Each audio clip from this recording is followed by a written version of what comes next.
Los invito en esta mañana, hermanos, a abrir sus Biblias en Mateo capítulo 11.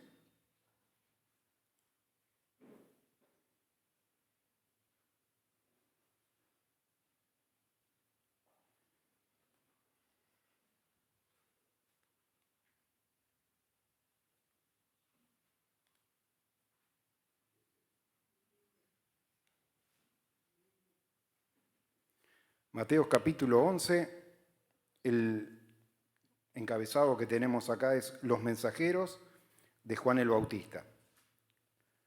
Cuando Jesús terminó de dar instrucciones a sus 12 discípulos, se fue de allí a enseñar y a predicar en las ciudades de ellos, y al oír Juan en la cárcel los hechos de Cristo, le envió a 2 de sus discípulos para preguntar: ¿eres tú aquel que había de venir o esperamos a otro? Sabemos, hermano, cuando estamos estudiando la palabra, de que allí el apóstol Juan el Bautista, predicaba con gran denuedo, amonestando a la gente a abandonar su manera antigua de vivir. Y es importante, como yo lo he señalado en más de una oportunidad, la mayoría asume, porque la subdivisión en realidad no está correcta, marcada, de que el Nuevo Testamento tiene origen con el anuncio del nacimiento de Juan el Bautista y el anuncio del nacimiento de Jesús, y etcétera, etcétera, ¿no?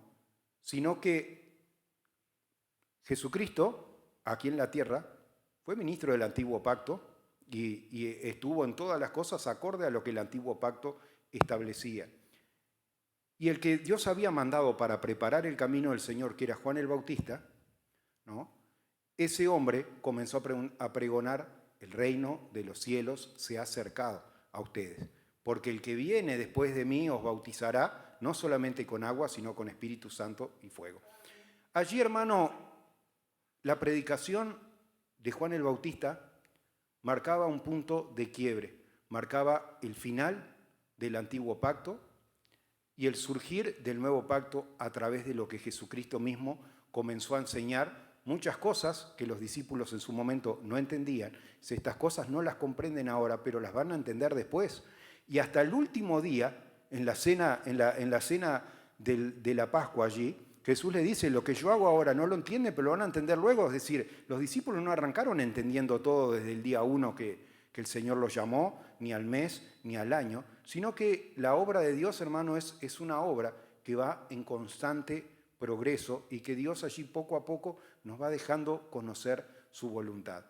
Y allí, hermano, el mismo Juan, un profeta mayor que ningún otro, como Jesucristo mismo lo cataloga en este propio pasaje que estamos estudiando, capítulo 11 de Mateo, no tenía en claro todavía el tema de los tiempos, y él creyó que el reino de los cielos, al igual que pensaban la mayoría de los discípulos, cuando está la entrega triunfal en Jerusalén, ya lo hemos tratado en otras predicaciones en detalle, todos los discípulos y todos los que se reunían allí estaban con la expectativa del resurgimiento y el restablecimiento de un gobierno terrenal, de Israel terrenal y de Jesucristo allí, mediante una revolución, mediante mayoría o lo que fuera, devolviéndoles la autonomía que no tenían, porque estaban, igual que todo el mundo antiguo en aquellos tiempos, bajo el yugo romano.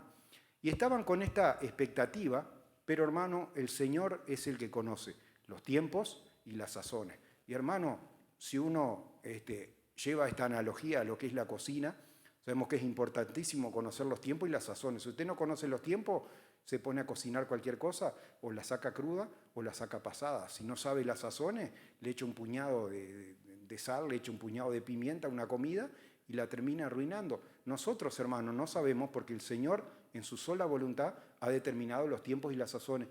Y Juan, cuando había culminado su ministerio, había cumplido, como el apóstol Pablo dice en cierto momento, y Moisés también dijo: he acabado mi carrera, he cumplido con el llamamiento. Moisés le pide cuenta al pueblo, al igual que lo hizo Samuel también, que fue el último juez que hubo sobre Israel, de decir: bueno, la tarea que el Señor me encargó, yo la terminé. Y Juan dice: yo terminé mi trabajo, anuncié que el reino de los cielos se acercaba, identifiqué cuál era el Cordero de Dios, y sin embargo, yo estoy preso y no veo todavía esa justicia de Dios haciendo una separación entre el que cree y el que no cree. Y por eso manda allí a dar testimonio. Y Jesús, hermano, muy políticamente allí le da a conocer, no solo a los mensajeros, sino a los que estaban allí escuchando la palabra, que el ministerio que Juan había tenido era un eslabón más en ese plan de salvación de Dios, pero todavía quedaban muchas cosas. Jesucristo había venido con un propósito, Él no vino para ser un rey terrenal, había venido para ofrendar su vida. La mayoría pensaban otra cosa diferente, pensaban que iba a convocar multitudes, que les iba a dar la independencia, y quién sabe, capaz que un reino como el que hubo en días de David, ¿no? Que por un lado gobernaban, pero por otro lado allí totalmente en un reino establecido en la alabanza, allí surgen todos los salmos y las instituciones de todos los cantores y jefes de cantores, y se preocupó muchísimo en la parte de adoración. Capaz que ese era el pensamiento que había en las personas, pero el pensamiento de los hombres, hermano, y los planes de Dios son diferentes, y la palabra nos enseña, como el cielo es más alto que la tierra, así mis pensamientos son más altos que vuestros pensamientos, mis caminos más altos que vuestros caminos. Así que, hermano, lo primero que debemos entender, llamémonos como nos llamemos, aún Juan el Bautista, hermano, es a no cuestionar los planes y los tiempos del Señor, porque el Señor tiene todo en su potestad y Él sabe lo que es mejor. A veces nosotros pedimos, dice, pero no pedimos como conviene. Y ahí nos dice, bueno, yo les voy a enviar al Espíritu Santo para que les enseñe a pedir de una manera que conviene, porque a veces pedimos cosas que también van a redundar en nuestro propio perjuicio, hermano, y el Señor sabe qué conviene y qué no, y por eso el Señor permite ciertas cosas y otras no. Y aquí entonces le dijo Jesús, verso 4, respondiendo Jesús, id y haced saber a Juan las cosas que oís y veis. Y allí hace referencia a todos los milagros que estaban siendo realizados. Los ciegos ven, los cojos andan, los leprosos son limpiados, los sordos oyen, los muertos son resucitados, y a los pobres es anunciado el Evangelio. Y bienaventurado el que no haya tropiezo en mí. Mientras ellos se iban, comenzó Jesús a decir de Juan a la gente, ¿qué saliste a ver al desierto? ¿Una caña sacudida por el viento? ¿O qué salisteis a ver? ¿Un hombre cubierto de vestiduras delicadas? He aquí los que llevan vestiduras delicadas en la casa de los reyes están. ¿Pero qué salisteis a ver? ¿A un profeta?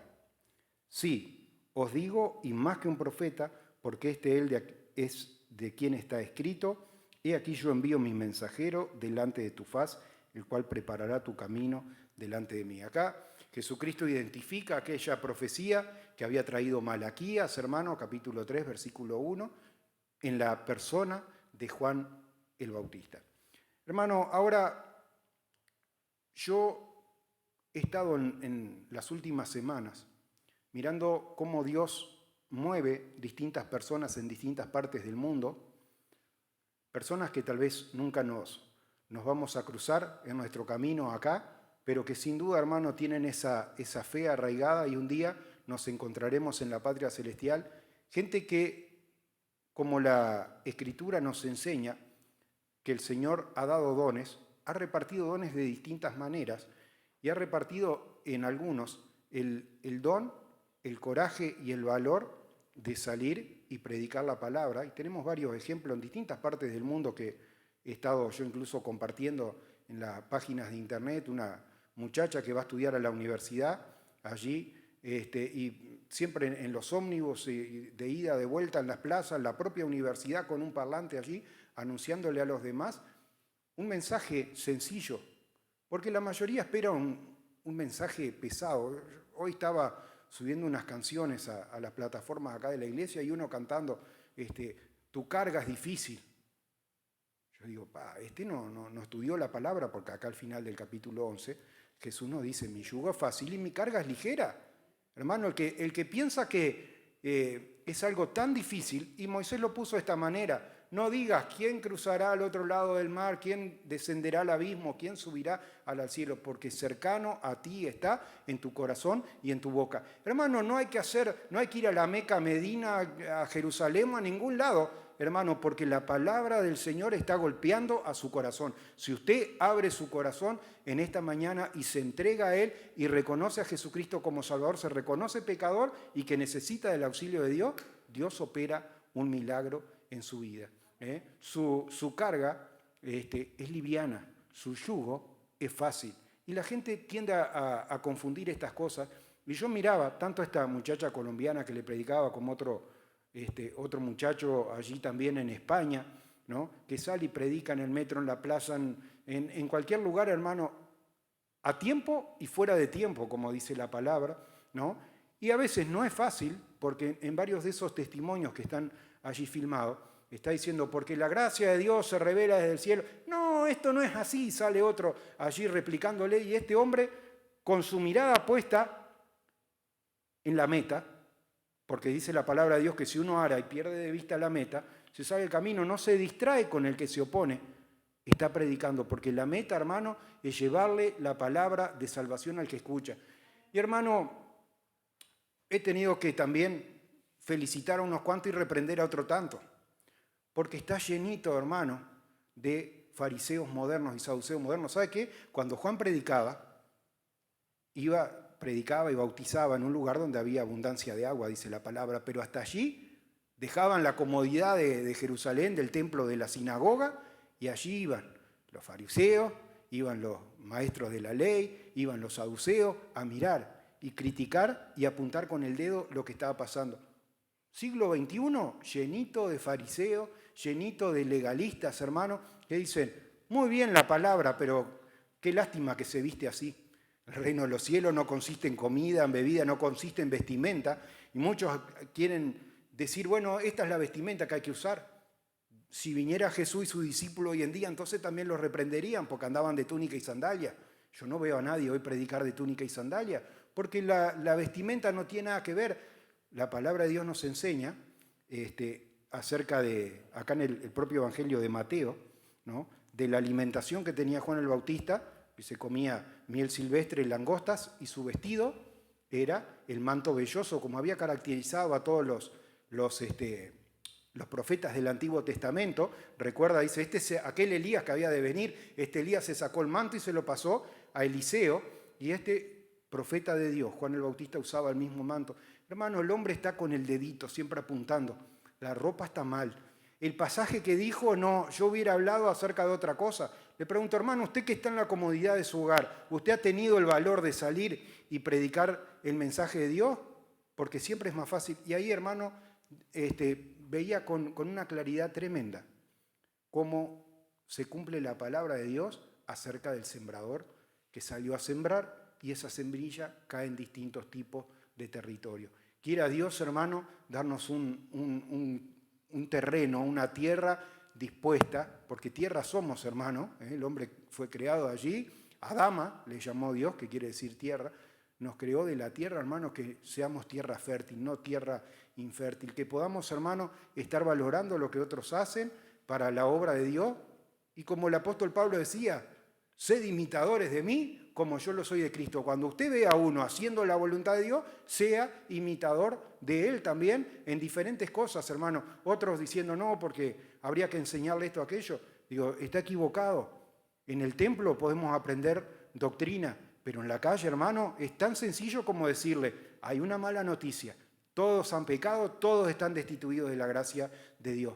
Pero he aquí Jesucristo vino y ofrendó su vida para que todo aquel que en Él cree no se pierda, sino que tenga vida eterna. Hermano, ese es el mensaje que nosotros predicamos, que debemos compartir, hermano, que debemos tener totalmente afianzado. Todo lo otro está bien, lo podemos conocer, no digo que está mal, pero Jesús mismo dijo en sus propios días, dice, estos se sientan en la cátedra de Moisés, se sientan, conocen muchos reglamentos y muchas cosas, pero poco acerca de la justicia y de la obediencia. Se visten de vestiduras blancas y se saben a qué se parecen, explicó Jesús, a los sepulcros blanqueados. Por fuera están lindos, prolijitos, pero adentro están llenos de muerte y de inmundicia. Hermano, el que está con el dedito para criticar es un sepulcro blanqueado. Está sentado en la cátedra de Moisés y es totalmente ajeno a la voluntad de Dios, hermano, porque la palabra de Dios me enseña el gozo que hay en el cielo cuando una oveja perdida vuelve allí al redil. Esa es la palabra que tengo para compartir y pausamos nomás.